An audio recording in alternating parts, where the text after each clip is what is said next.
Hello, everybody. I didn't mute. I've muted now. Oh dear. Oh I dear. was like, hang on a minute, I haven't muted. And you were like, boom. I'm too late. Hello, everyone. How are we doing?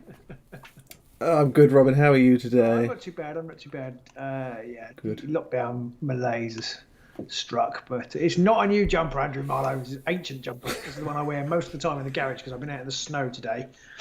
Oh yeah, I recognise that super jumper. warm, absolutely no natural fibres in it whatsoever jumper. Keeps me warm and dries in about 15 seconds after it's come out of the washing machine. In fact, it's still dry. Just as you pull out of the washing machine, it's just got static. Set fire to it because it goes boom, boom, gone. It's just cinder, and that's basically, it. Yeah. Hello, everybody. Hello, everyone out there in internet land. Who have we got on the call tonight? We've got Mr. Collins into the glory hole, so that's Mr. Collins and Loz are in tonight. We've got Mr. Marlowe, Mr. Morph, Ildefonse Lazor. I'm going to call you Lazor from now on because I can't get my words out on that one. Jim Tyson. Hello, Jim. Some weirdo called Robin. We've got Mr. Marlowe again. Wolfman Gaz is also in the house. Hello, everyone. So far, how are you all? We've got... I thought... I mean, we did our usual trick, which I think it was either yesterday or Sunday night or something that I texted you, Robin, and said, oh shit, we haven't set up what we're going to do for our Tuesday Night Live. And then I originally sat there and thought, oh crap, what are we going to talk about? What is there to talk about even? And then and there's loads. Yeah, it's actually quite a bit of stuff. So there we go, we're going to talk about a load of shit. Yeah. So what did you come up with anyway when we had the discussion about what we were going to talk about? So I thought we could touch a little bit on how we found Saturday and the Straight Outta Shadespire Cam tournament that happened. Yeah, brilliant idea. We've also got the latest warband in Underworlds to be previewed. Mm-hmm. Tooth Dagger, not Tooth Dagger. My new favourite, least anticipated warband. No, it's called Headcrackers Mad Mob. And then also maybe a little bit about the whole Cursed City thing, because that's looking sexy, that Cursed City. So there we go. What would you like to start with, Robin? I don't know, Andrew says he sent me an eyes deck and he's looking for some fellow eyes advice on it. I'm a bit busy at the moment, Andrew. I would do my best, but you're the man. You're the man, but I would do my best to have a look. I reckon there's a teleporting chicken deck out there somewhere. There's various teleporting cars. I reckon Kacharik zooming all over the board. But the problem with Kacharik is that he tends to die very easily. But he can happily use Savage Strength and the whatever the beast the movement one is happily because he's only got one defense dice. So I feel like he's got potential. But you can boost him up with stuff without having to worry about him losing defense dice. You're like, what defense dice? Exactly. And of course, there's Masters of Many Paths of Autumnus as well. So a good easy shooting and Underdog. The card made for the eyes of the nine if it was made for anybody. It's a more guaranteed score than Martyred because sometimes you've accidentally killed somebody first. Or if it came out late in the game, you have one charge with Kacharik. You had to make it. You couldn't wait to score Martyred because the chances are that would be Kacharik. Whereas this one, Underdog, you're always going to be behind. At any point in the game. I mean, Underdog's pretty much going to be a standard card for me from now on. I'm going to put it in every deck because I'll always score the fucking thing. The way it goes perfectly with your dice rolls. It does. That is pretty much it. It's one of those cards that you can take, or I can take at least, knowing full well that the dice will help me out in scoring that one. We've had a few more joiners jump in as we've started. We've got Mark Reynolds, Peter Van den Bosch, John Grant have jumped in as well. Gavin Scott, hello to all of you. Jason Newell and Rosa, hello everyone, and thank you for joining us this evening in our little trip down random jabbery lane. Yeah. So, and we should mention the giveaway we've got going on as well at the moment. We might as well start with that. That's quite quick. So we've got a giveaway with Xenos War Games. There's a separate video to this one if you haven't already seen it, and you can win if you're in the UK, I think it is, you can win Chasm, and if you're anywhere in the world, you can win some of the promo cards and the the metal primacy token. So do check it out. It's just a comment on the video job, and you can do it on Facebook as well. But yeah, so that's with Xenos War Games, who very kindly sponsoring that little giveaway. Yep, and to those who won our previous giveaway, if you haven't got anything yet, don't worry, because I haven't sent them yet. They are there. They will get sent soon. The whole It's thing just is a scam. It just wanted you to put a comment. That's the world's worst scam. just want the attention, really basically. Crap. Oceans 2. Oceans loser. Oceans 2. So you've got your rhyming slang for the worst heist ever. You are absolutely Oceans 2, you lot.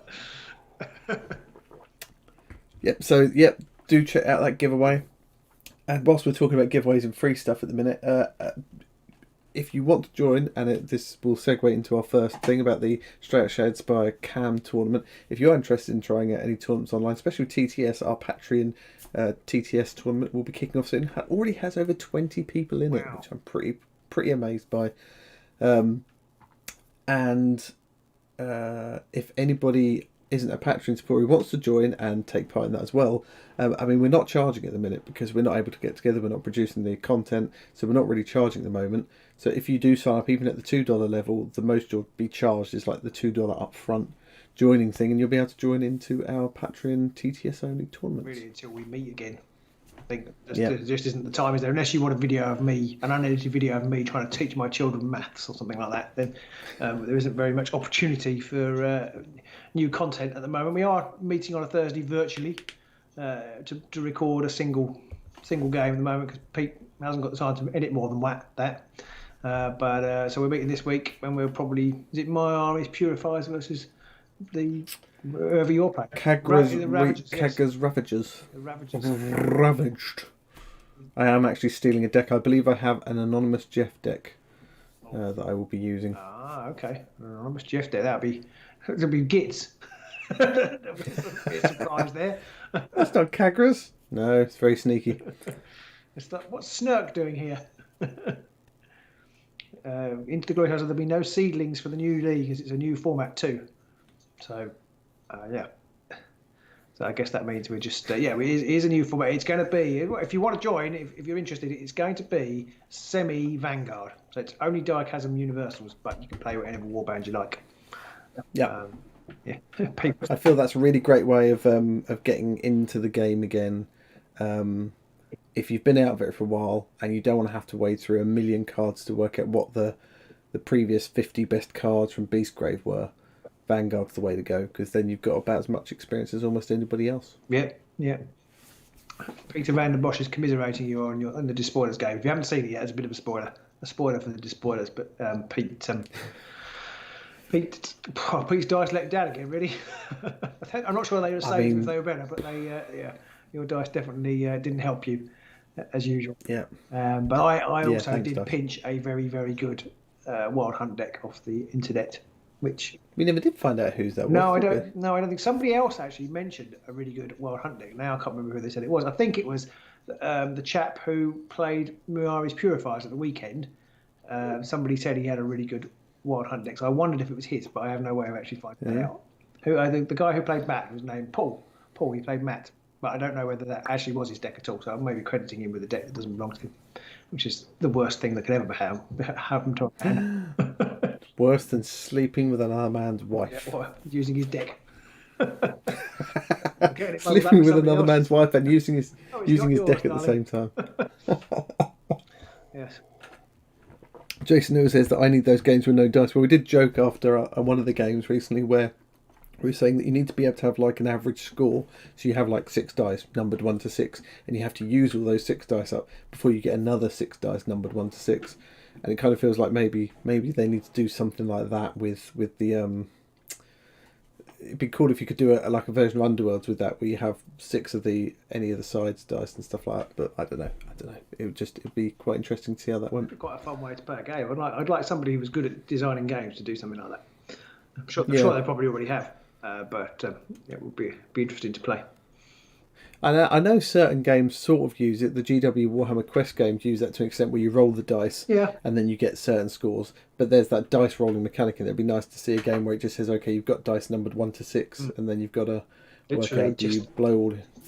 Go on, sorry. Yeah. Almost like resource management in the sense that you've got to pick and choose when you use your 6s and when you use your 1s. Exactly. Interesting idea. It's like you might get to the end and you know that you were definitely going to lose or definitely fail an attack or something. Yeah, yeah, exactly. And that you could have cards or whatever it be, mechanics that would enable you to reuse a dice or change a dice or something like that. So you could suddenly, shock your opponent by turning your 1 into a 6 or something like that. But yeah, that'd be quite cool, I think. Yeah, yeah. I've got a mod So, GTS that changes your dice from a 6 into a 1. yeah, every fucking time. Best thing is it works in real life too, not just online. Well, I just assume one day I need to at some point, once I've had about a year's worth of terrible dice, I need to just go to Vegas and go to the craps tables and then just absolutely smash the dice on there for like I'll beat the world record. There was some old lady who went to the craps casino with $100 once, and then she was in there for like 20 hours and came out with hundreds of thousands of dollars because she won like, I don't know, however many ridiculous rolls in a row, and the odds were like 1 in a trillion billion or something. But if it was you'd lose that $100 in 10 minutes, and then on the way home you'd like they do your bill wrong. That'll be your luck. Yeah, pretty much. Save $10 on your steak. That'd be it. Yeah. Anyway, we digress as usual. Yep, that's the way we go. Straight Outta Shadespire. How did you feel about it, Pete? Did you enjoy yourself? I really enjoyed that. I think we had some teething issues near the start, mostly because we hadn't done any prep. So oddly enough, if you don't plan anything in, it turns into a fucking mess straight away. And I think we missed the first couple of activations because I hadn't actually started the stream when we actually started commentating. That was a bit of a rookie mistake, but there were a few other issues as well, weren't there? Which is just with not being used to it. It's quite a hard thing to actually practice, I suppose, because we need other people to be involved and all that kind of stuff. But after going 2, which was an absolute doozy, I thought the technology side of it anyway worked really well. I can't vouch for the commentary. I just burbled like I normally do, but I certainly enjoyed myself. Saw some great games, sort of met some great people ish. Although Pete and I tended to be ish. Well, some of them were wankers. I met ish them. They were all lovely. Oh, right, okay. They were all lovely, but unfortunately, because the way we were running it, I had Pete talking on Skype, and we were in the Zoom chat as well. We had to immediately mute them because everybody talking and trying to listen to Pete about what we were going to do was impossible. I barely spoke to anybody who was actually playing all day, but it was lots of lovely people, and it was really, really friendly. So if you're kind of wondering whether you should do it, it was really friendly. But they've got about 1 billion people, I think, for the next one. That's going to be a huge turnout. I think they're up to 29. I think they might have used up all of the warband slots now. They started again. That was my plan. If I'm going to enter, they're going to roll over and off them up again. No, I don't think it. Well, I don't know. I mean, if Valentin turns up tonight, he can let us know on that one. Are you out there, Valentin? I don't know if he's going to allow more people in because they're up to 29, but 29 is a bit of an odd number because you kind of want an even number. Yeah. So, how many warbands are there? Are there 29? Yeah, it must be. Okay. I guess there's 8 in the first 4 seasons. No, that's already more than 29. So Matt says he didn't know you could hear us. He was asking questions a few times during the game. When it was just 2 people playing. In the first game, we had the audio switched off, but then I got some headphones, and in later games, we had, when it was just 2 voices, it was all right. It's when it was like 10 voices or 20 voices. It's hard enough at the best of times without also trying to talk to Pete, all coming through the same channel. So we could hear you into the glory hole, which is how we kind of knew. Sometimes I think there was one thing you weren't sure you had done, and we were like chipping in. What is funny though is that I would forget that I would forget. Sorry, I forgot what I would forget. No, I would forget that other people couldn't hear what you'd said. So I would respond to that or laugh at something you'd said, and then realise that nobody knew what on earth I was just laughing like a loon. So all those good people are going to get in the stream as usually they go ha ha ha ha, and that's it. There was a point I think where both of us sort of laughed about something, and then we sort of said, "Oh, we should probably tell you what just happened there because nobody knows." And also, like I'd go, "Oh," like that when there was a terrible dice roll, and then realise that we were showing the other camera view, so you couldn't see the terrible dice roll and things like that. But that's a kind of learning curve, which I'd probably never get over. I've just realised though, we've just talked about there being 29 warbands excluding the skinks. I mean, there's 8 warbands in a season, right? Yeah. And there's 4 seasons already complete. I mean, if my maths isn't wrong, that's 32 warbands. There's 3 war. There's 3 warbands. 3 seasons. See, 3 seasons complete. We haven't had the 4th season isn't complete yet. And then we're on the 4th season. Yes, sorry. That's crazy. Yeah, of course, I know what I'm talking about. I'm just sitting thinking, but are there 4 seasons complete? I'm sure 8 times 4 is not 29. But yes, no, that makes sense.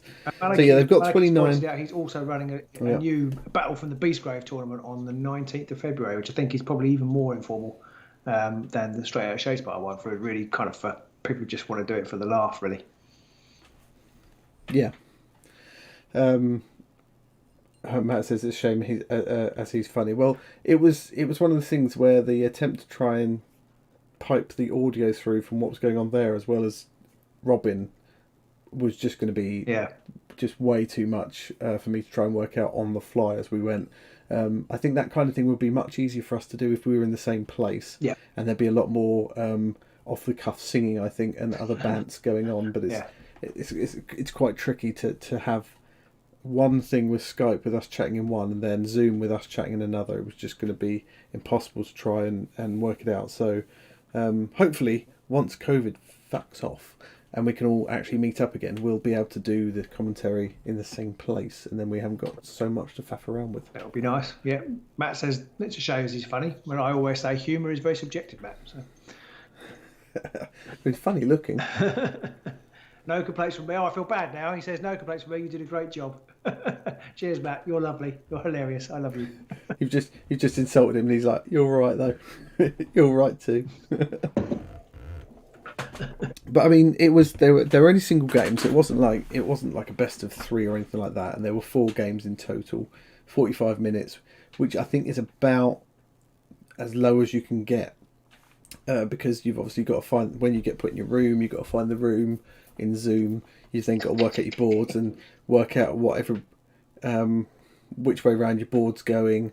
And it was more than one game where we noticed people had spent a couple of minutes afterwards working out where objective 1, 2, 3, 4 and 5 were, because obviously you've got 2 sets of objectives. I think most of the time it doesn't matter what numbers you've got, so I think Maliki said a really quick way of sorting that stuff out is just to place them in order 1, 2, 3, 4, 5. I guess if your deck does matter on which order they're in, you can always sort of say, can we please do them face down? Kind of gives it away a bit, but I don't know how often that would actually happen. Like he says, opponents always apologise when they roll crits. Absolutely. There ought to be an objective, which you get. I don't know whether it should be when your opponent doesn't. When your opponent doesn't apologise. Your opponent rolls a crit and doesn't apologise. I've scored. Rude bastard. 5 glory. Up yours. You're not English, are you? Pretty much that. And I think every game we watched, it was... every game was interesting. Every game had their aspects where we're going, I don't know if they should have done. I reckon I did have done this or round that way. But one thing we both noticed in all the games is aggro is king right now. And I know it's sort of like aggro flex, but I mean, most of it was aggro. Oh, flex. Flex. And then there was the gauntlets came out a lot. Was there a deck without the gauntlets? I mean, there may have been. I don't think we saw one. Well, the losing decks maybe. That was about it. I do agree with you. Matt says he genuinely feels bad rolling crits in defence, but loves his life when he sees it in attack. That is true. A defensive crit feels much worse than a attacking crit. Yeah, at least if you roll a crit, if you roll a crit when you're attacking, you're like, yeah, gotcha. But when you roll a crit on defence, you're like, sorry. Yeah. Didn't really mean to do that. Tim is here. Hello, Tim. We're just talking about Mr. Tim. Straight Outta Shadespire. I haven't missed very much. We haven't talked about who won yet. I'm not sure. Do you know who it was? Can't remember. Who was it, Tim? Can you remember who won? Some weirdo who normally plays with orcs or something. I don't know. And Maliki says he thinks aggro is more popular because it had a bad run during Beastgrave. That's probably true. It's a little bit like, all right, we can finally play this. It finally works.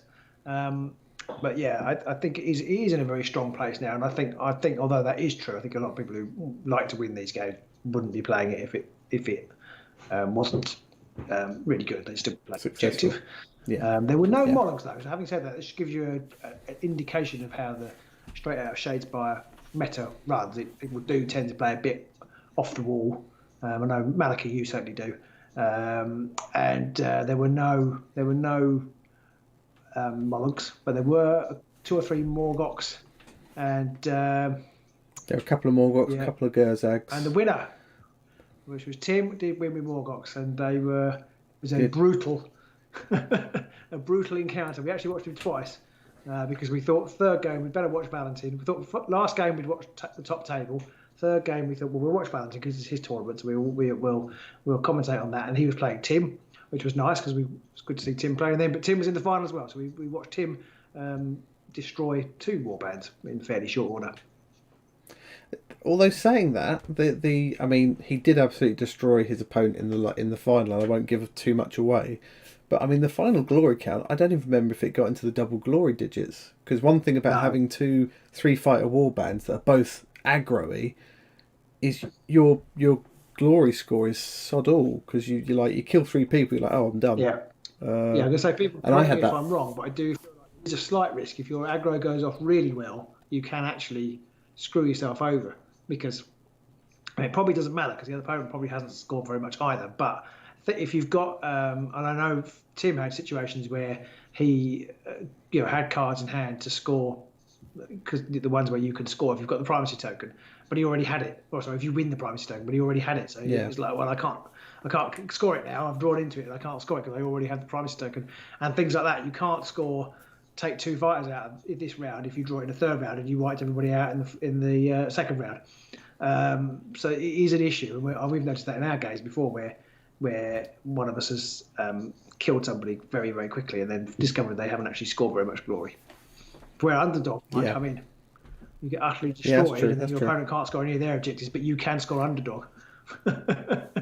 I played, I think when we went to the Grand Clash just over a year ago now, I had Despoilers, and I played one of our fans from Italy, and he was Cursebreakers, and I think I wiped him out in the first game, or it might be in the second game, but because I wiped him out really early, most of my objectives I couldn't then score. But I think it was in such a position where he'd already scored a slew of glory early by casting lots of spells and stuff like that, and I couldn't then draw any objectives to actually beat him. So I lost even though I'd wiped him out. So that was quite depressing. When you did finally get good rolls, your cards let you down. Yep. I don't know why you play this game. I really don't. I don't know really. So yeah, I would say to anybody who's interested, Cam Games, do check out the Straight Outta Shadespire. If you can't join it this time round, then maybe next time round. If you like just playing TTS and stuff like that, do check out the Patreon one, because we do have about 24 people, I think, on that one as well, which I'm quite looking forward to. Rippers apparently was the most popular warband. I didn't actually check that, so well, thank you for that, Matt. I still don't get the popularity of Rippers, and I think Rippers. We saw Rippers going into Morgok was not great. Brutal. Although I felt sorry for the guy dogs who played them hadn't had much experience against him in the final, said he hadn't had much experience against Morgok, so he hadn't realised that you could beef up the attack to do the extra damage, which proved absolutely conclusive. And actually, the second game, the first game we watched against Morgoks, the Godsword Hunt game, had Valentin kind of thought something through a little bit, that would have been a closer game. I'm not sure he'd have ended up winning.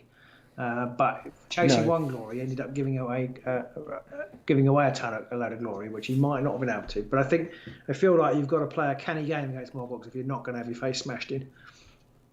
Yeah, you want to sit back. If you think that you can score any glory at all by just staying the feck away, then stay the feck away until you can get some of that glory and get some sort of upgrades or stuff in place. So, But I definitely enjoyed commentating it, and I hope people enjoyed watching us commentate it. And I'd certainly like for us to try and to commentate more of them in the future. And I mean, I don't think it's coincidental that Valentin's had between 12 and 15-ish, 16 sort of people joining in each time, and after the one we commentate, it's up to 29. I mean, I'm just putting that out saying, there. Just putting that out there. I mean, coincidence? Is it really? I don't know. But maybe next time we'll aim for 50.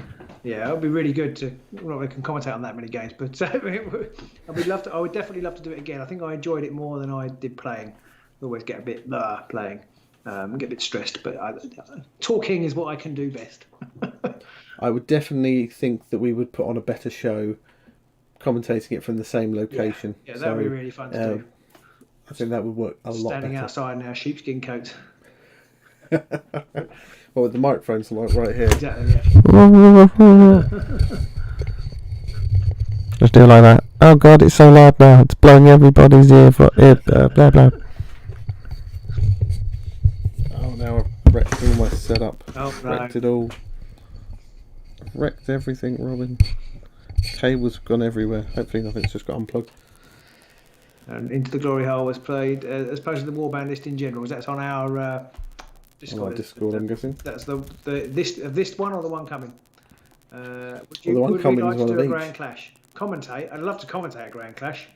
I've played two, been hammered in two Grand Clashes. I'm not sure particularly feel the need to repeat that experience, but I probably would go just to meet everybody again.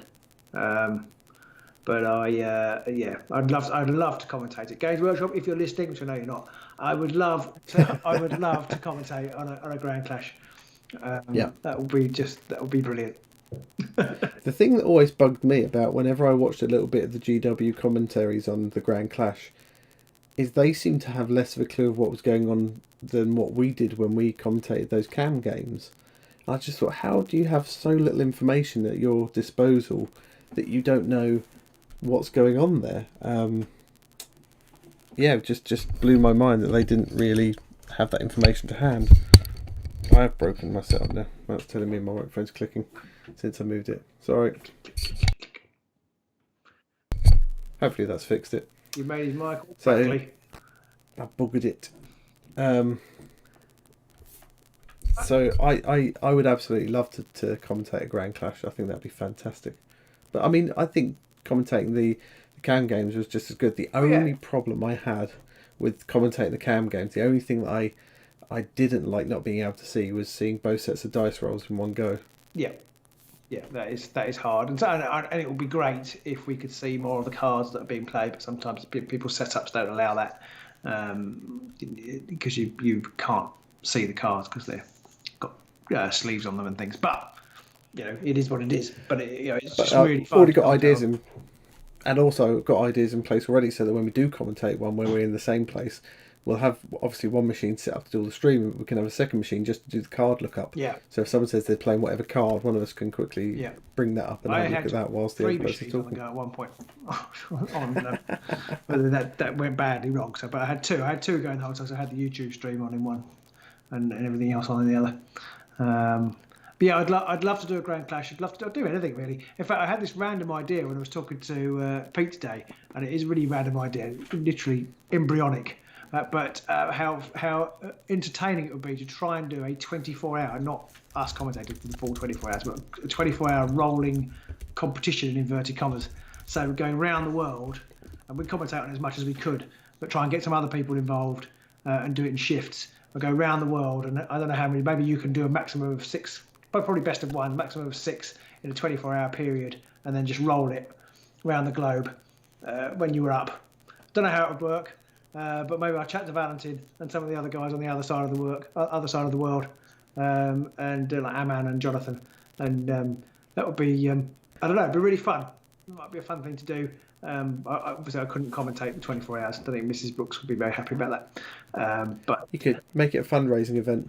Well, I was trying to work out whether we could do it fundraising as well. But literally, I had that idea randomly talking to Pete about something this evening.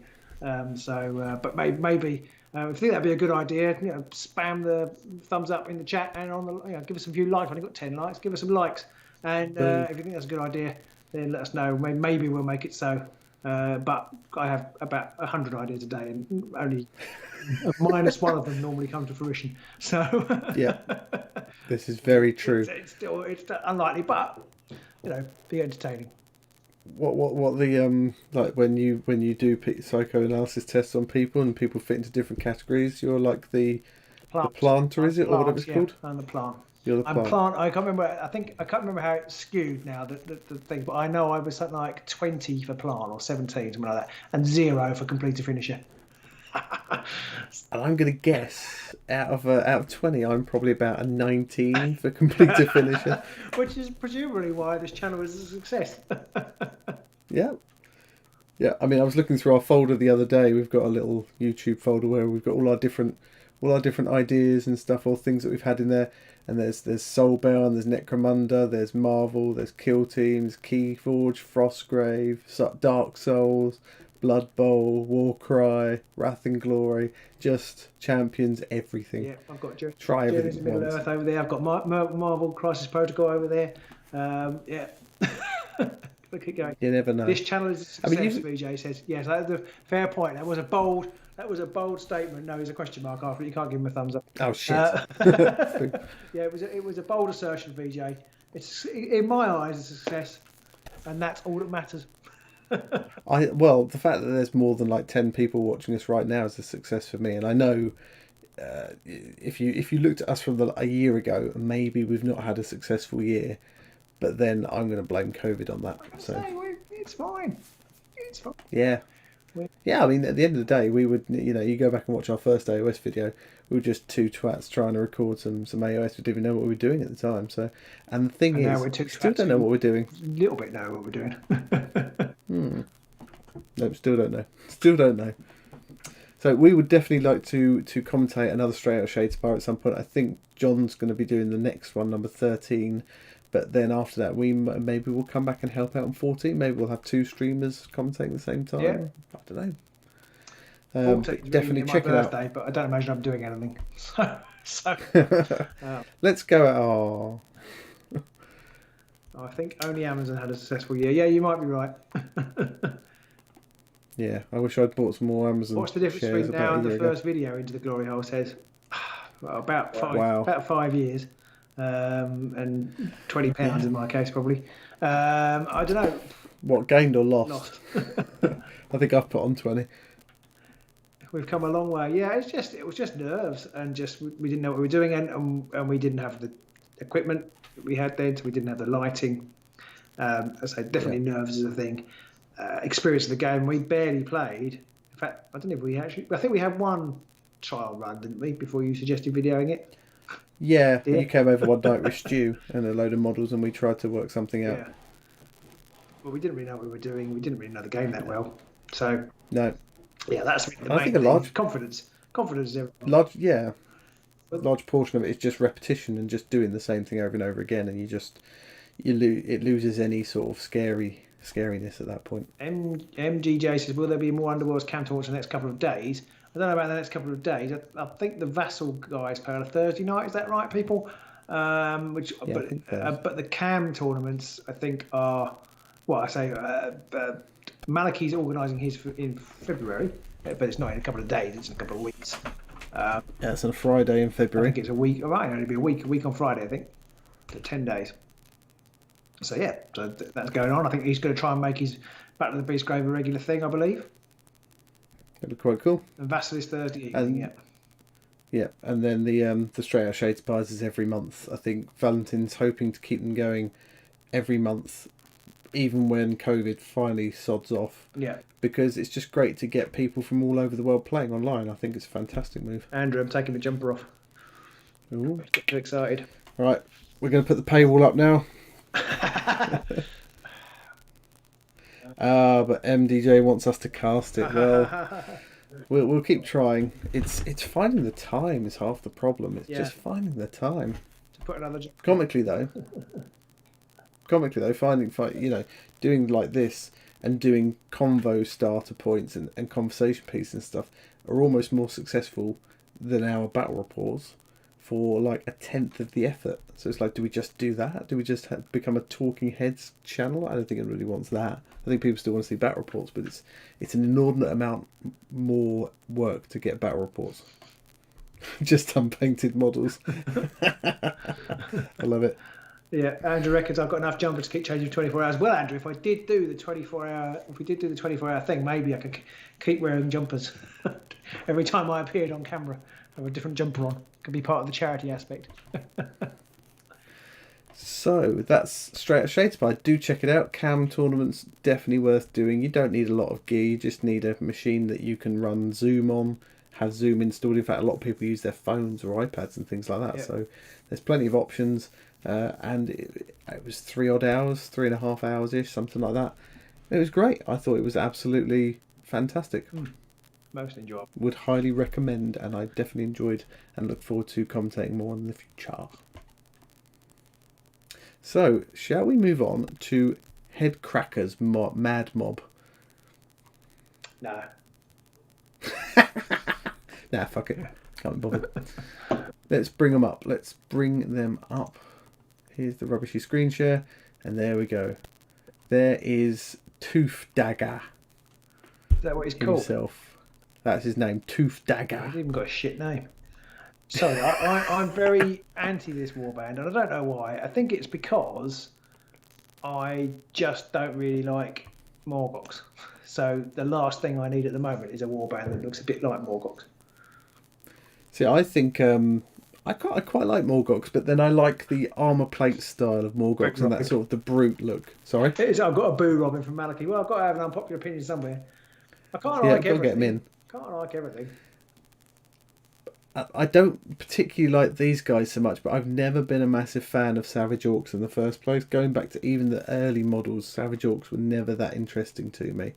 Never found them very interesting.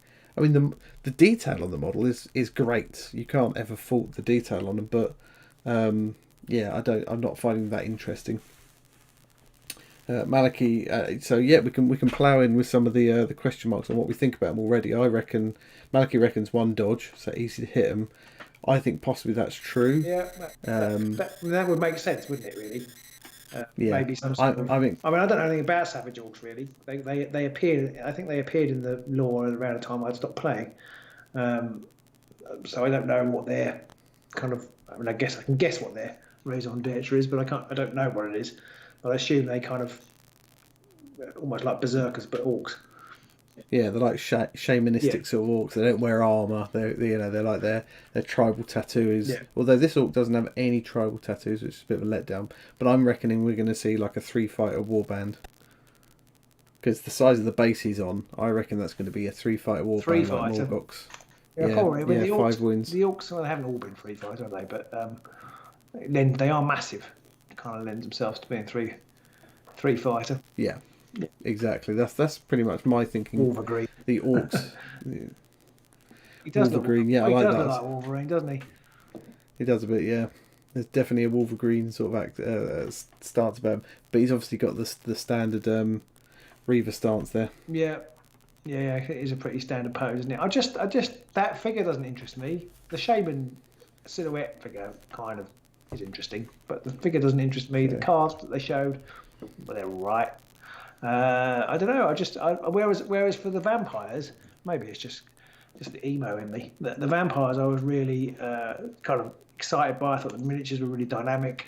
Really liked what they were doing with them. They were different, and the painting, they looked amazingly well painted. Not that these don't look well painted, but I just found them really exciting. Whereas this was just like, oh. And maybe that's just because the vampires are great, and I really like them, and these just don't seem as good. You can't like everything as much as I think. I mean, but the vampire models were fantastic, though. They were absolutely fantastic. They covered all of the classics of vampire looks. You had the Nosferatu kind of looking guy with the great big mace thing. You had your classic sort of. You didn't get the classic Dracula, but you had the classic vampire in armor. You obviously had the stereotypical female vampire who was all skinny, and then you had like the weird sort of like slightly bestial version with the wings on and stuff. They just all look classic and amazing at the same time. Yeah, looking to be one dodge, we reckon. But will they have some sort of damage reduction type thing, because they can not negate wounds but kind of shrug them off? Or I don't know. I can't remember if the new tokens has anything around Orc War tokens or anything like that, or maybe they'll reuse the War tokens from Morgox, maybe. Well, probably possibly. Although can you still buy them? Because I'm sure they wouldn't have a thing you couldn't buy.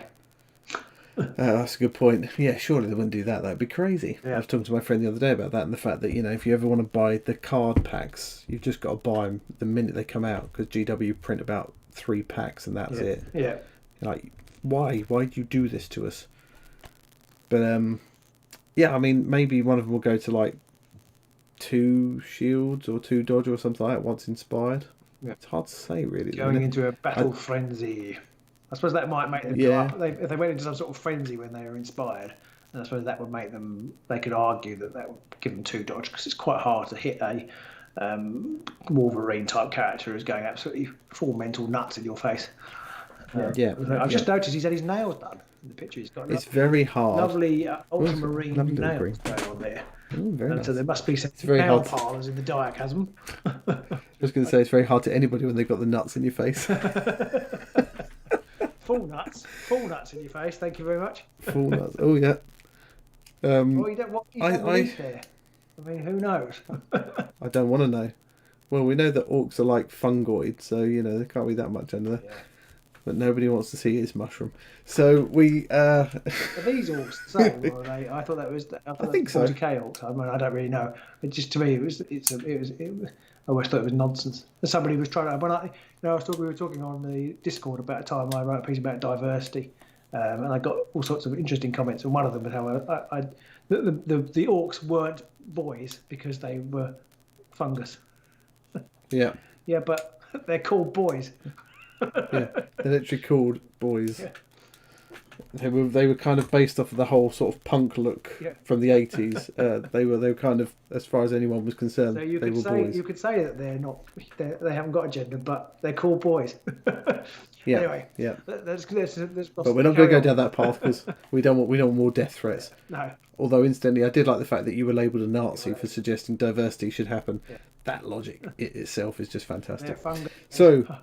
2 of them have made a fungi joke. I don't know whether that means it's good or not. So, yeah, not sure. Hard to tell, really. So, Anonymous Jeff's in the house. Hello, Anonymous Jeff. I'm going to be playing your deck this week, Anonymous Jeff, with, I can't remember her name already, the Ravagers. Kagra. I'm scared. So, I don't think I've ever played against a Jeff deck. So, here are the new cards that are coming out. So, this one is a Mad Mob specific one, biggest and meanest, which is a pretty basic one. It's a pretty dull one for them to show off, really, which is just surviving friendly fighter has a higher wound characteristic than each other surviving fighter. It's like, I mean, if you wanted to show us a more dull card, I guess. Yeah, I mean, I don't know.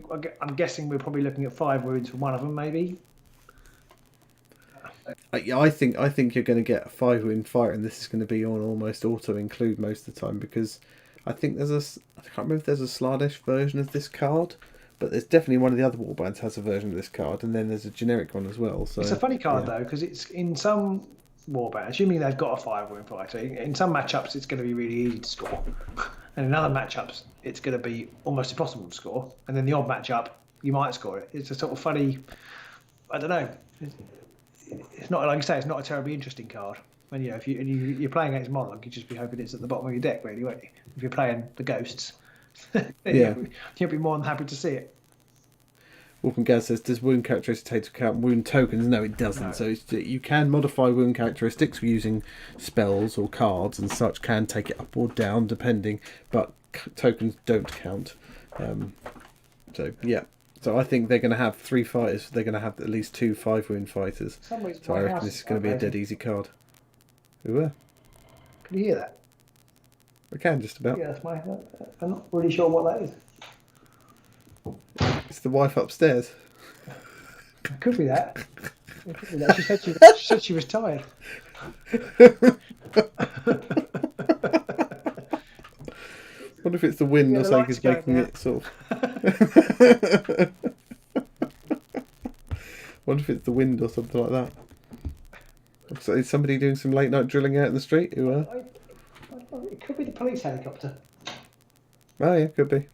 Yeah, it's the they're police flying around. I opened the door. It's the police helicopter. I can hear it. There we go. Very exciting. This just in. The police have come to get me for crimes against humour. Humanity. See, that's what it's like where Robin lives. It's a very rough area with police helicopters landing on his roof all the time. They can't come to your area because it's been nicked. Yeah, the minute they land, the blades are gone. Gone. There's a man with a big knife, with a white mask and a big knife behind you. And I can Robin's see like, "Oh, behind me good." on my screen. I know that's not true. Ah, you liar. So that's biggest and mean. It's a pretty dull card, I think. But then the next card, Stab, Stab, Stab, is possibly one of the most amounts of text I've ever seen on a card, apart from maybe the Iron Souls, Gwyn Iron Souls one. Yeah, some of her cards. Yeah, I mean, we have a reading thing that we're doing homeschool, and they have to read 20 minutes a day. So I just gave them this card to read. They got about halfway through in that 20 minutes. Yeah. So on this one, this is a Surge Hybrid, and it's actually really simple, but it's got about 6 paragraphs to explain it. So you either score immediately when you make a successful attack with Cleave that targets someone who's on guard or has a shield. And I like that So it's a difference between that and what armor, because Yeah. it's like it didn't really What armors make you just sense need to to me cleave. what armor when you you scored it because you used cleave, but they weren't wearing any armor anyway. So it's like, what armor? It's like, well, you haven't got any armor on, so I mean, it made no sense. But So this makes a bit more sense. You actually have. have to... No, it's fine. So it actually makes sense that you need to have Cleave that affects the save roll. Although, they either have to be on guard or have a shield defense characteristic. So that should be relatively easy to score because you've got to have Cleave and that's going to negate the shield. So that should hopefully help you. Yeah. Or you have to make an attack action that takes an enemy fighter with a higher wound characteristic than that attacker out of action. Again, that part of it might be quite hard for the Aurochs because I reckon they're going to have a lot of 5 wound fighters. Yeah. Yeah. So I think you're nearly always going to go for that first part instead, which is basically Cleave attack somebody who's got shields. And then you think there are some quite a lot of cards now that add guard tokens and things like that. I mean, if you're Glissette and you've run up against these guys, you probably shit yourself, aren't you? Yeah. Oh, well, just put a target on your head. Although comically, most of the time, the people you're attacking, if they've got a high enough wounds token that you could score the second part of it, the chances are that you'll score it via the first part anyway, because you'll probably be using Cleave and they'll have shields if they've got that many wounds. Yeah, that obviously that would suggest that they're going to have reasonable access to Cleave in the warband as well. Otherwise, it's a bit rubbish. It's a bit crap to have an upgrade to score. I reckon somebody will get Cleave on Inspire. Yeah. Those Wolverine claws ought to have Cleave, really, shouldn't they? Surely they... Oh, yeah, I'm not sure. Yeah, I reckon. In snare, maybe. So. Or maybe salad making. It's hard to tell. Salad tossing. Ew. Maliki asked a question. Do they meant what armour to be that? I think you had a stroke when you wrote that sentence, Maliki. They meant what armour to be that? I think he means you think that's how they meant what armour to be, because that's not what it said. A C, yes. I think, possibly that's... Quite possibly the case. There was definitely a case of at the start of the game where they hadn't realised how literal everybody would be about the cards, if you see what I mean. So, but it's the only way you can be. You've got to define the card somehow. But his fingers had a stroke. Well, good for you. Well, he's not streaming, so you know. Most. Yeah, right. We're here trying to do our best to entertain you all. You're not even paying attention. I don't know whether to be horrified or flattered. A little both. Slightly aroused. Lazor's pointed out that the flavor text suggests that Tooth Dagger Hedkrakka might be the warband leader as well, which kind of sort of makes sense, I think, there. So yeah, I reckon he's the leader. Tooth Daggers. And then the names though, just do my head in. Well, we've talked about that before, I think. But yeah. Well, there's Gerzag, but then there's also what's the name of the goblin who has the squigs? Grizgit. No, there's another one. There's somebody who has a name just like Gerzag. It might not actually be in Underworlds thinking about it now, but there's Gerzag, and then there might be Gorzag. Yeah. Is it Gorzag or something like that? Yeah. It's just like, you lot just can't be bothered to work out any other names, can you? Yeah, We've got Gerzag and his brother Merzag. Herzag and Merzag. Godrak. And then the ogre Durgzag. I've got got something completely different. What is it? It's Zagger. No, don't like it. I'll never remember that. I'm going to go with Lerzag next. It's a bit like that scene from, is it, it's wherever it's Bruce, and everyone's Bruce, and then some other guy comes in, he's got a different name, they're like, can we call you Bruce, just so we can remember? It's a bit like that. So, and the next card we got, which is a universal one, is Savage Contests, which, again, I like the fact that they're starting to use more keywords in them, but at the same time, they always still seem to really, really, really read poorly. But this one's a reaction that after a friendly hunter or quarry successful range 1 or 2 attack, if their target is a hunter or quarry, deal 1 damage to the target. So it's just a reaction after you play that you can play after. So you can attack someone and then do an extra damage. So it's a bit like a twist the knife, or a slightly easier to use pit trap or something like that, because you haven't got to push people back or anything like that. You've just got to make, but you do have to, sorry, I'm talking shit, because you do have to actually make a successful attack, but it's just a +1 damage to that basically.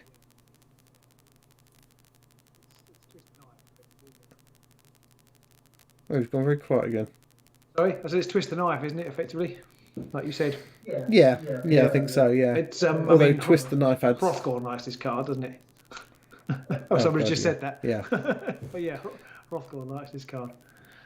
It's not quite twist the knife, is it? Because it deals 1 damage to them rather than adding 1 damage to your yes, attack. that's true. So you don't add, so you can't add to taking fighters out of action type objectives with an attack action. So yeah, Hrothgorn loving a new card is boring. Yeah, well we talked about this before, but they're just a couple of warbands, Curse Breakers and Hrothgorn. They've got the whole blanket magic, blanket quarry. That breaks it. Well, doesn't break it, but it makes it tricky when they have these kind of cards which affect certain interactions. I don't know whether. Very hard. Hopefully, we won't see that going forward into season 4 and 5. That there won't be blanket kind of rules. I'm trying to think if they've already done it. I can't think of any off the top of my head. I can't think of any others. I think they kind of wanted to showcase it a bit when they brought out Curse Breakers. Magic. Here we go. Here's a warband where they're all mages, and then they went, oh shit, that fucks it up. And then they didn't really use Hrothgorn to showcase it, but then with Hrothgorn they kind of went, everyone's a quarry and he's a hunter.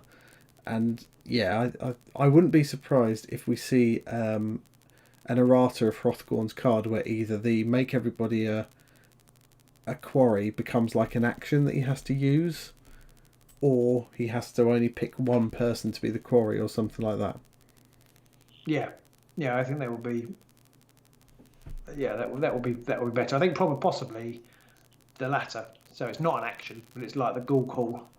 So you choose somebody at the beginning of a round and say we're hunting that person this round. I think that would be thematically interesting. That would make a bit more sense, wouldn't it? Because then he's decided he's going to go after somebody, something like that. I mean, yeah, because honestly, if you were like always hunting everything all the time, that would get exhausting. Yeah. So. Youngjin said, "Pick 1 quarry start of the game." It feels like that might be a bit poo, because if you manage to get them in the first round, you'd be like, oh, I can't use it anymore. I think being able to pick a new person at the beginning of each round gives you some options at least. Yeah. But having everybody count all the time is a bit poo, basically. I would go along with that. A bit poo. You heard it here first. A bit poo. That's our groundbreaking and scandalous summary of Hrothgorn. Just choose a quarry when you take it out of action. You can choose another. Yeah, that would also work, I think. Yeah, that wouldn't be so bad. I quite like the beginning of a round thing, because then you could potentially, if you don't take any of them out, you could end up with 3. I think that would be all right, because if you haven't taken any of them out, things aren't going that well for you. So yeah, that's true. Okay. Anything like that, I just think the blanket everyone's a quarry thing is a bit rubbish. And it would also mean that Hrothgorn doesn't become quite such a mincing machine when he comes up against things like the Thorns or Sepulchral Guard, because he's only going to be able to make a few of them quarries. Yeah. So it wouldn't be quite so sort of like blanket everybody's in trouble kind of thing. Yeah. Yeah. Now they've strict faction cards. He hopes they can keep on top of it. Says Jeff. Yeah, I agree. I don't know how I don't think they'll change. Well, they did change Valclav, didn't they? So maybe they will. Yeah. Yeah. And like Roz has said there, trophy belt is stupid on Hrothgorn, and that's kind of why, because there's that Hunter's Trinket or whatever it is, which gives you +1 dice and a reroll if you're targeting a quarry. So like that's just an also include for Hrothgorn. So then they have to restrict. Yeah, but then they have to restrict it. But for like 99% of the rest of the gaming pool, it's not actually. It's all right. Yeah. It's +1 dice, but you don't get the reroll if they're not a quarry, which most people aren't. So it's like. It's all right as a card, but Hrothgorn's like, yeah. Anyway, we've ranted about that before, so there we go. Yeah. Somebody suggested that the quarries could just be when they're in enemy territory. They can only be quarries when they're in enemy territory, which kind of makes sense. You're actually hunting in enemy territory, or one territory or the other, or your own territory. You're sort of, defending your own territory. When people come into your territory, you hunt them down. Either works, I think, thematically. But yes, some sort of slight restriction on it, and not being a blanket quarry would have been better. I'm not sure they'll go back and change it, but I could be wrong. I mean, because he's not, although he's strong, he's not dominating. Sorry, Pete, we're keeping you up. He's not dominating the meta, is he? At the moment, no, he's not. That's the big trouble. But at the same time, they limited the Varklav ability, despite the fact that the Thorns weren't ruling the roost. It was Grimwatch. No, true. But they nerfed it. But yeah, you're right. They were very strong, but they weren't winning all the grand clashes. No, that is true. So yeah. Anyway, I guess we'll see. And then there was just the picture, which was it's the most useless part of the whole thing. Oh, he's got a cow skull staff. I mean, but it almost looks like somebody's already alluded to this. It almost looks like he's basically pinched Grashrak's staff. And run off with it. It does look a little bit. Well, the Grashrak staff, they're straight. Oh, okay. Well, okay. Maybe he got caught on the door on the way out. So there we go. There's Headcracker, or Headcracker. Are they called Headcrackers Mob? Headcrackers Mad Mob. There we go. I guess they couldn't use the word mob because that had already been used. There we go. There are Headcrackers Mad Mob. Mad Mob. I mean, like I say, you're more interested by the Seraphon at the minute, I think, aren't you? Me? Yeah. I'm most excited about the vampires. I'm certainly more excited about the Seraphon than I am about these guys by about 100-fold. So yeah, what I'm most interesting about the models for Seraphon are. There's nothing wrong with them. The warband looks interesting. I'm most interested to see because they have some objective play. So I'm kind of hoping that it might bring the balance. I mean, I love actually that the game is. Is a big pendulum. So it swings back from objective back to aggro, hopefully back to objective, back towards it. And in an ideal world, it would sit in the middle. But I think that's really, really hard to achieve. And keep the product rolling. I think we're never going to see that, or we might see it for like one warband's worth of cards, and then the next warband will screw it up one direction or the other. I'd love to see some better Magic. I think Magic is languishing behind at the moment.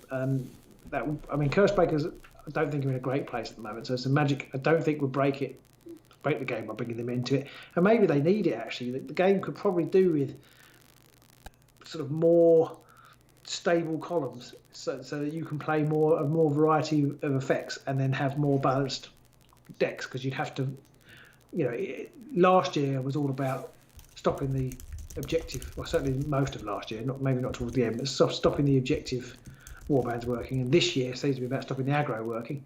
It'd be interesting to be able to have to go and kind of think about more than one thing. I like the way that they've used the whole hunt quarry mechanic to start to phase out Season 1 warbands without having to phase out Season 1 warbands. Yeah. It's like a lot of the cards are like, if you're a hunter or a quarry, use this card. So you could still use them with the Season 1 warband if you take the relevant upgrades or whatever to turn you into that. Yeah.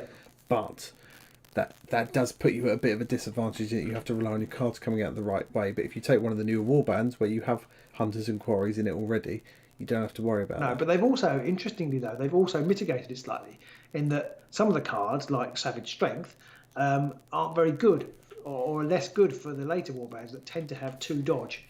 And they're better. They're good. They've made Magors actually a more attractive, or certainly going into next season when Great Strength phases out. They've actually made Magor's and Garrick's potentially more interesting because they'll have access to a Great Strength card that won't do anything to them, but will affect most of the other warbands that are later. So it's interesting. It's made them simultaneously weaker, but there are some bits that are stronger. I do like as well that the Savage card, so we don't have Great Strength anymore, we've got Savage Strength and all that. Yeah. And I do like the fact that there is that payoff between the two, so you get +1 strength, but you lose 1 defense, or the other one you get +2 move instead of +1 move now, but you get -1 defense, whatever. Yeah, so but also I do like missed that playoff. this in my first bit. It also makes them hunters, which means they can use the hunter quarry mechanics as well. I mean, you're right; they do have to equip something to do it, but they can do it, and there isn't the negative effect. So I think it's I think it's positive. Is it negative or positive? I think You've got to tell the me. negativeness, the negatives are actually positive. So it works out fairly neutral in the There's end of lots the day, is what you're flying saying. around. I need to read them.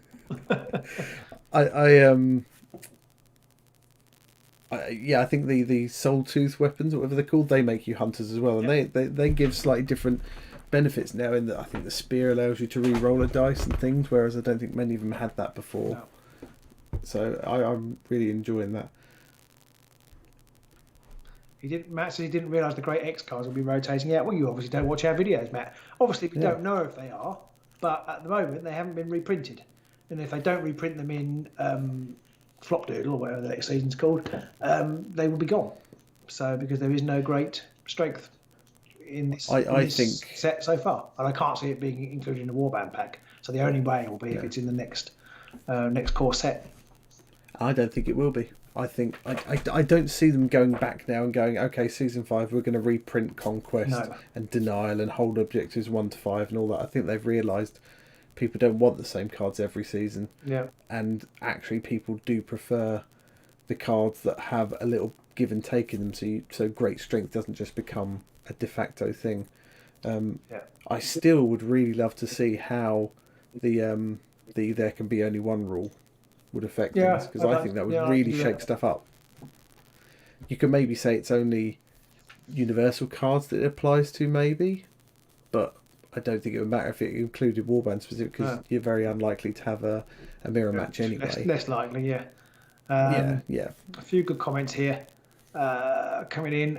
I've lost them. There are some good comments. See, Matt says bring back advancing strike, and there is kind of an advancing strike already. There is like a kill someone in the enemy territory. I think they have to now be, you have to be a hunter now instead. So again, it makes you rely on that hunter quarry mechanic a little bit, but there is an advancing strike in there, and then, in fact there's more than one now, I think, depending on how you play it. So I like that. And he's put ready for action, but of course there is kind of a better version of ready for action now, in that it's a bit more balanced. With Vision of Glory. So it's not better. It's not better. It's not better. It's balanced. It's certainly not this beauty right here. Yeah. And Maliki saying he thought they might bring him out in a gift pack. I hope they don't. I hope they've seen that Great Strength has basically been top of the meta for every season, and it's in every deck, as it has no downside and it's good for everybody. And I hope they therefore think actually we don't want that sort of card in our game. We want as big a variety of cards being used as possible, I think. So hopefully they won't reintroduce them. We'll have to see.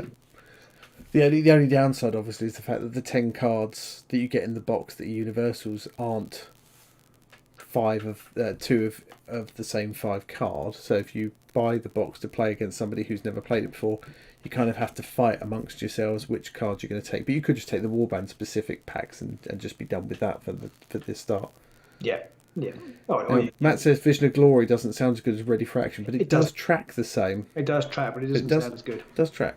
No, that's true, but nothing's ever going to sound as good as Ready for Action. I really want to go back and find the first video where we say Ready for Action, and we've sort of came across that whole. It kind of sounds like a glam metal sort of tune. Tim's off. See you, Tim. Well done with your win at the weekend. Yes, well done, Tim. Congratulations.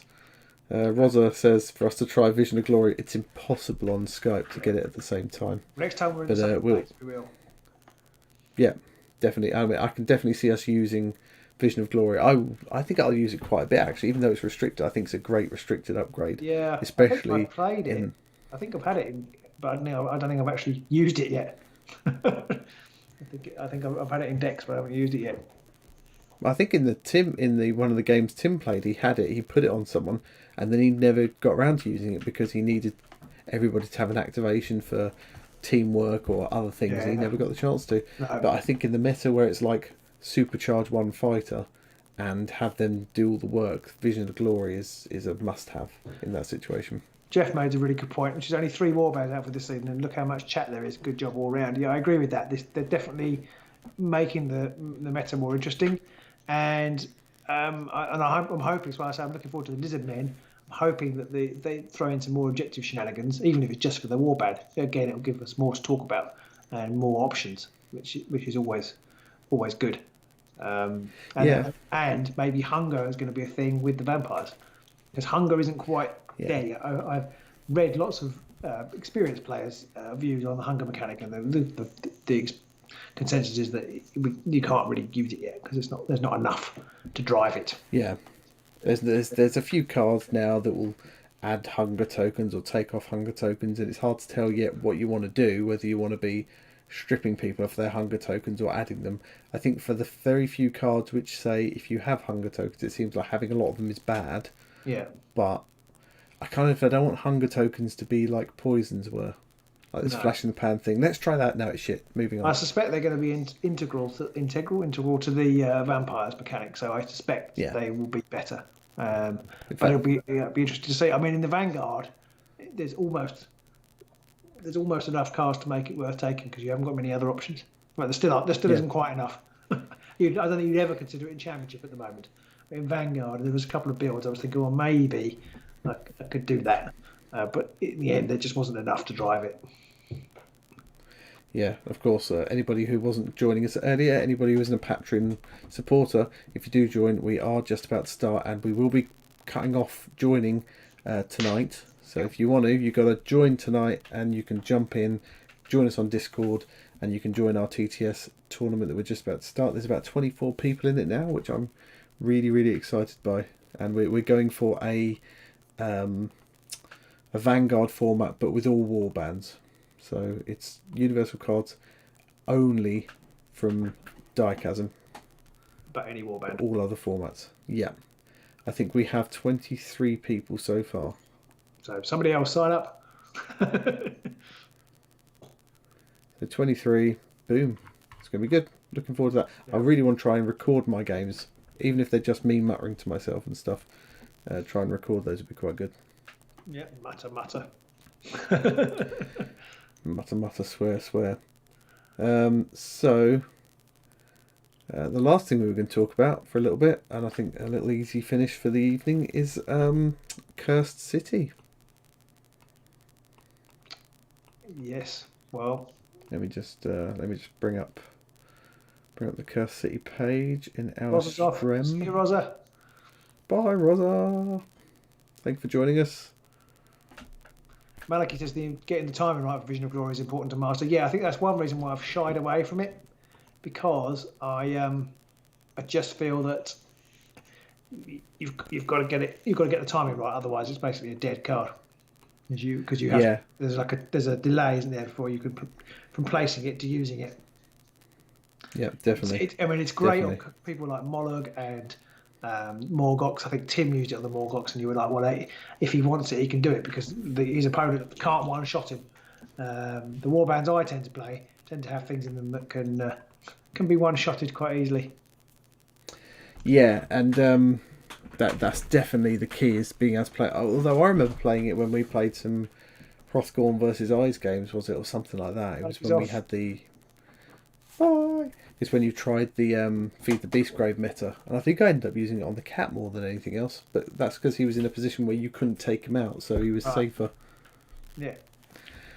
So let's have a look. This clickbait stuff. Apparently, there's lots of clickbait out about Curse City out there. I don't think we've made very much at all. We talked about it in a couple of live chats, I think, but we haven't made any clickbait. We need to get on that, Pete. Well, we don't really know anything. I think that's the kind of the point, isn't it? They're going, it's going to cost $300 or whatever. Like, how do you even think that that's the case. I can't see that. I mean, I'm not an expert, but I can't see it costing that much. I mean, I know. I can't. I know. Into the Glory House being slightly tongue in cheek there, but I would imagine it's going to come in roughly to be. I reckon about 100. Yeah, that's the about a ton. You guys are a safe haven, but yeah, we won't do it. Don't worry. But that's why we're so unsuccessful. They could do. I'm sure there'll be expansions. It'll be 100. Oh yeah, I think they'll almost definitely go like Blackstone Fortress with it, won't they? Like 80 to 100 quid for the starter, but then there'll be like 50 quid expansions every now and then. Yeah, I just don't see 175. I mean, I even that. We're intending to get it, but even at 175, I'd be thinking, do we want to make that investment? Yeah, well, I think 175 is probably. I don't even know what the most expensive box GW do, but I don't think even that's 100. It might be like the Titanicus, maybe one of the. I think it's 175. Well, yeah, that's true. There's a lot of plastic in there, though, isn't there? There's a lot of scenery. Tim's not off now. He's back. He just can't keep away. Hooray. Dark Uprising. Yeah, well, maybe you'll be right, Matt. I refuse to buy Dark Uprising, but for that reason. But I am basically tight, so I'm not like a Twigger. So I don't know. I'm not sure what my upper seeding would be. It's a bit different. It's a bit different for us because we do the channel. We'll play it on the channel, and it's got value. It's got additional value, but I wouldn't buy it for myself to play with friends or family at that money. Yeah, I certainly wouldn't. That level 175 would be ridiculous. And there's people going on about it being $300. I mean, depending on where you are in Australia, it might end up sort of about $300 because, they get fucked over on GW prices. But you never know. But I think I'm looking at around 100 because of what you're going to get is I think essentially going to be like Warhammer Quest. You're going to get a load of boards, and you're going to get some play piece models. I just don't think there'll be the plastic content in there like there was from Dark Uprising or Adeptus Titanicus to warrant that level of money. And those games are almost more specialist. Certainly Titanicus is more specialist games, aren't they? Whereas this game feels to me like it. I'm not a GW executive, but I feel like this game ought to be an entry-level game. This ought to be the game that you're using to pull in people who, a bit like Underworlds, people who don't normally play your games, because it's a fun game that's not competitive, and then build on the lore from there. So I would like to see it being cheaper. Yeah, 125 would be, because prices are also. I'm a bit out of touch with how things have inflated. The price has inflated, hasn't it? With Brexit, Brexit and COVID has meant there's some cheeky price rises going in. So yeah, I think 125 to me seems a reasonable upper price band. I'd be very surprised if it was anything under 100, to be honest. But then, if it's 125 from GW, you'd be a fool not to go to a reseller or someone online and get it for that £100 mark instead. Yeah. So £50 in Toys R Us, not the good old days. Seems reasonable to me. I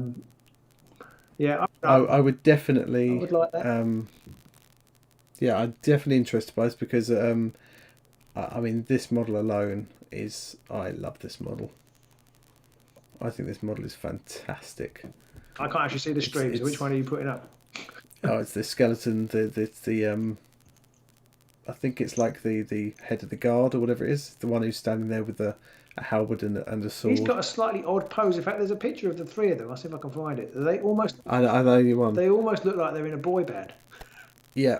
Like they're a dead. But I like that kind of. They're a dead boy band. I like that kind of sort of like slightly janky skeleton pose. They're not just standing heroically, squared shoulders and head held high. They're sort of a bit janky and a bit wonky. So that just feels like how. He's Gorslav the Gravekeeper. Oh no, it's not. That's somebody else. Yeah, I do like that model. And the other two I love as well. Just the guy with the holding the banner and the guy with the spear and the shield. I just love these models. I just think they're what I wanted from a skeleton warband. Yeah, way back when. A lot of articles. I'm just trying to find it. Not what I want. The skeleton one. I must have missed it actually. But I think the models are great, and I particularly love. I love the Witch Hunter.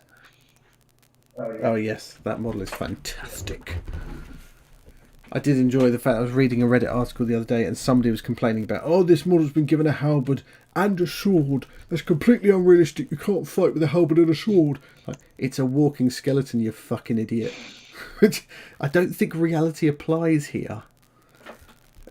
Like, what do you what can't you suspend in your imagination that an animated skeleton can't do that? The Wolfman has said the Skelly with the banner is going for a slightly provocative hip tilt. He is. He totally is. I think they all. They look like a boy band. Sorry, I think it's like take that. 50. I've seen the picture. Yeah, somebody's put all the pictures together, right? And it does look like a boy band. That's the one I all posing. Ooh, Matthew Pennis just come up with a good. The Witch Hunter is a proxy Hrothgorn. Ooh, nice. Instead of Frathnir, you could have like a hunting dog. Nice. Like a big bull mastiff kind of thing. And then the other three, the little grot things could be like serfs or something like that. Yeah. Grave guy looks like someone photoshopped to the skateboard. I've seen that picture. It's a good picture. He's pissed. He's fallen over without the banner planted. I think that's right. In fact, his leg there looks actually looking at it. His leg looks like it's buckling underneath him. So slightly knock-kneed. Yeah, it must be quite hard staying up with all that armour on. It must take a lot of effort without any ligaments or muscles to support you. but that's what I like about them. It's like that's kind of how I always imagine the skeletons and like zombies and stuff to move. They're a bit janky and a bit sort of inelegant, that kind of thing. So they're not going to stand up, perfectly straight. It's a bit like I love the Sepulchral Guard models, but like the Warden in that, he's very dramatically posed, and I'm not quite as fun with that. Right. Yeah. But I'm not. I do like the models. I'm being unfair, but I'm looking forward to the game very much, and I hope it is an affordable, and I hope it's good. That's the main thing. Yeah. I mean, miniatures are one thing, but I do hope the mechanics are good. I hope the Blackstone Fortress is a pretty good game. It's a little bit samey for me, but I do hope that this has got a few extra tricks in it that they've learned from their other experiences with these type of games, and I'm really looking forward to it. I really hope, and I'm sure there won't be, but as I said before, I really hope there's some sort of soulbound connection, because that would make some sense to me. It would be really cool if you could play soulbound versions of the characters somehow. That would be awesome. Yeah. So I'm just really up for this. I'm really, like I say, I'm really hoping it's fun to play. I'm really hoping it's definitely got more of a Blackstone Fortress vibe in that you don't need you don't need an underwriter, but you're probably not going to need an underwriter. But you don't need you don't need a DM or a GM or whatever. You don't need somebody to be in charge of the game so that everybody can get involved. What would be good is if you could choose. And I feel like there's definitely been games like that in the past where you can do either, and then that would be. I suppose doesn't VSF work a little bit like that? If you've got 5, can't the 5th person take the place of the possibly the bad guys? I can't remember. We only ever had 3, so it was never an issue. But that is. Yeah. I mean, and the other thing is, I'm sure it's easily doable. If you've got any experience of gaming, I'm sure bringing a GM into it is probably not the most difficult thing in the world. Yeah, I think if you make the game standalone to start with, then adding a GM in is very straightforward and easy to achieve. Yeah. But it's making sure that it's standalone. Yeah, taking one out is not. Is not hard. Making a game that has a GM and making it have its own AI is not easy. Are we expecting anything from Bartong next year? Well, I'm hoping that we'll be able to bring that to you next year. But next year's a long way off. We've got God Tier from Steamforged Games. Arrived this week. It's just over there in a box. I'll get it for you, but there's lots of stuff on top of the box. I won't. We'll try and paint some of those up between now and when Pete and I can meet. We'll play that. So hopefully, if that goes well, and then we will get hold of a copy of Bardsong. I didn't back it in the end, but hopefully we get a copy of it and play that. It'll be interesting to compare the two. We didn't back it because mostly cheap, like we said. Yeah. But if they send us a copy, then we'll have a go. Yeah, it was one of those things. I don't want them to say, "Well, we'll send you a copy if I bought one." But I also thought I didn't need all the extra stuff, and I would be able to get a retail copy when the time came. That's that. Yeah, I mean, I did like the look of Bard Sung. That really did play like a nice, easy to pick up and quick to play game. There's just so many other things coming before then that are interesting. I mean, Bladeborn definitely. Oh yeah, interests we've me. forgotten about Bladeborn. Definitely interesting. I think sadly you're going to be unlucky because I think it's going to be American. Possibly.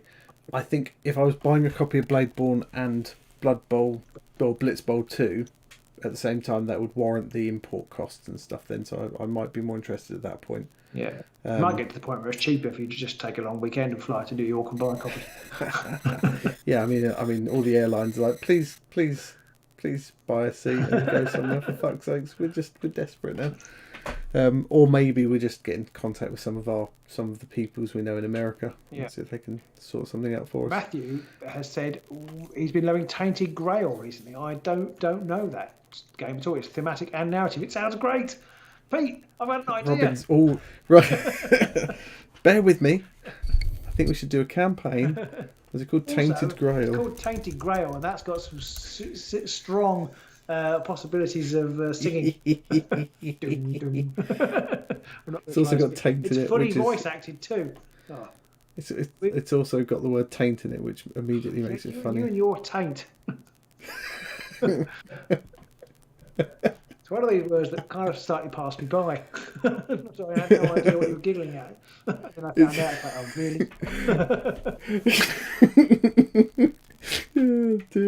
It's a bit like for years, the mother-in-law would call our kids. She doesn't like swearing because obviously she's a mother-in-law and she's very proper like that. And she's next school teaching assistant and stuff, so she was never very much for swearing. So it would call our kids twats instead of twats. She would call them twats. So Amelia had to sort of say to her one day, you know what twat means, right? And eventually she sort of had to tell her. She was like, oh my god, I've been calling my kids that, or my grandkids that, like, yeah, a little bit. And I thought, I'm not going to tell you what Burke is short for then. Because she calls him a Burke every now and then, like, I'm not sure you really realise that word, what it actually means. Burke is pretty innocuous though. I mean, it's been used innocuously. Yeah, it has. But I mean, if you knew what it meant. I don't think we need to get into the semantics of swear words. No. But No. yeah. Incidentally, a while ago, I watched the series on the history of swear words presented by Nicolas Cage. The first episode is fuck. They cover the word fuck. Right, okay. That's a pretty good swear word, right? And they go on about, in the whole episode, about how ubiquitous and how much you can use it everywhere in a sentence. As a verb, a noun, a proverb, a pronoun, everything. The next one is shit. That's a pretty good swear word as well. And then after that, it was things like damn and stuff. You're like, you really, really came in at the wrong point in this series.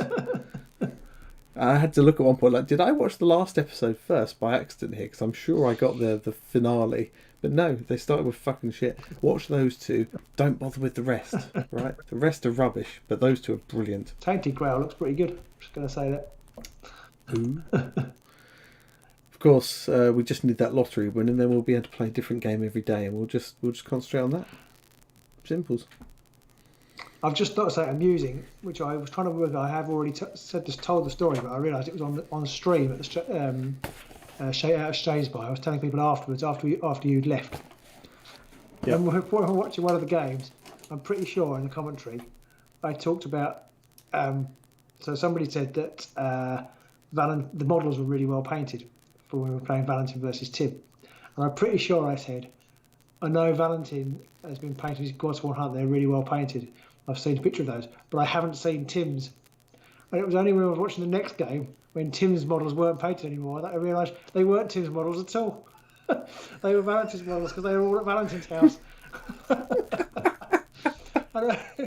Because it's so counterintuitive the fact that they're not each other's models.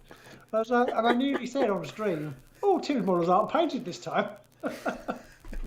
He swapped them out for the unpainted ones. They're obviously resting.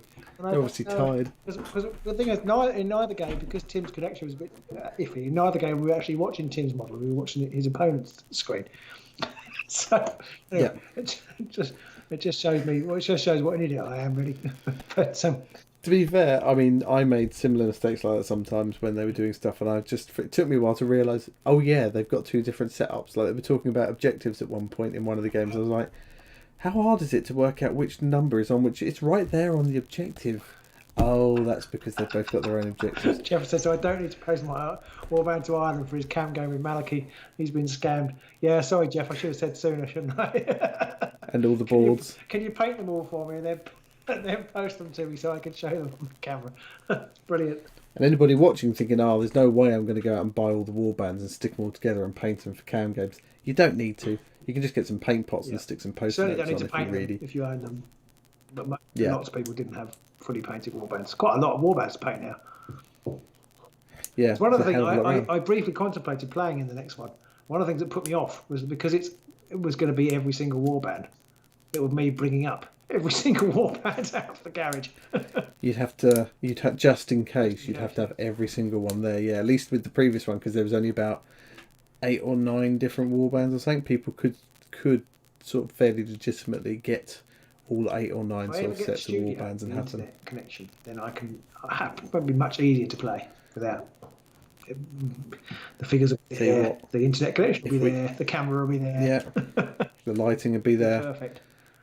It would. I mean, there would the stove would be there. The portal will be there. Certainly, I just saw this little light switch on in my wife's eyes when she said, "Oh yeah, we can have one of those." Then I saw her ring up a locksmith. It's very strange. And a removal van. Yeah, I mean, if we ever dare to dream of something like that, where live games would be possible, we'd be able to play live games ourselves. Yeah, we would. Yeah. Yeah, who knows? Maybe one day. Maybe. You never know. So there we go. I think that's a good point to finish it, actually. We can finish bang on time tonight at 11 o'clock. Oh, so professional. We are. Very, very much not like us at all. So if you haven't yet, if you are a Patreon supporter and you haven't yet, do join the TTS tournament. It's optional to play other versions as well. You don't just have to play TTS, but that is the standard. So if one person wants to be able to play TTS, but you don't have to play that way. If you can agree with your opponent to play by post or tap vassal or whatever. If both sides want to do vassal or they suddenly want to do a cam game or whatever, more than welcome. But TTS will be the basic. Like I say, it's Vanguard with just all warbands, so it's a little bit slightly different to what GW normally do, and I think it'll be interesting to see how we get on. So we'll be cutting off tonight, so do jump in if you haven't yet. Yeah, please do. Do keep an eye out for the next Straight Outta Shadespire. Like I say, he's already pretty much got all the warbands booked in. I'm not sure if he's taking extra bookings now, but you can go over and check that out over on, if you look up Underworlds Deckers, there's a thing on there where you can go to the tournament and you can see it all on there. And also there's a Discord that you can go and join to talk about it in case he decides he's going to open it up again for everybody to be able to pick new warbands. And don't forget our competition. Do go check that out on Facebook and look up the YouTube video for the giveaway where we're giving away a copy of Chasm and also a second giveaway, because that first giveaway for Chasm is just for the UK. A second giveaway for the entire world will be for the alt art cards of the 2 new warbands and the metal primacy token, which is a chunky beast. Yeah. One thing I was going to say, Pete, you mentioned earlier that you thought that we would close entries almost after this for the Patreon tournament. But shall we give it a couple of days? Because some people watch this on the Wednesday after we've done it. So should we say Thursday? So if you're not Thursday, a Patreon supporter yet and you've watched this and you do want to join, then so it's a good time to join, because we're not, although I think you pay your initial month's entry, we're not actually charging at the moment, probably until we can meet again, because we just haven't got the time to make extra content, or indeed any content really. It's a good time to join, and you can just come and join the Patreon tournament as long as you've got TTS. So if you are watching this, we've got a couple of days yet, and then we'll close it down. And then you can join all the daily chat. There's painting channels there where people have some amazing painting stuff going on.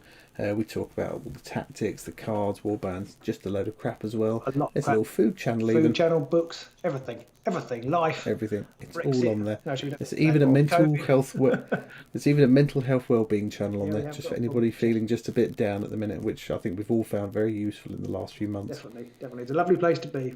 So do come and join us. Right then, thanks everybody for watching. Another great Tuesday night. I always feel at the end of the day and the kids have gone to bed all like this, and then Tuesday nights always perk me up chatting to you lots. It's all been really good again, so thanks for that. Part of my well-being. Yes, definitely. Everybody take And care. we look forward to seeing you soon. And we'll see you soon. Yep, stay safe, and we'll see you soon in the Dire Chasm.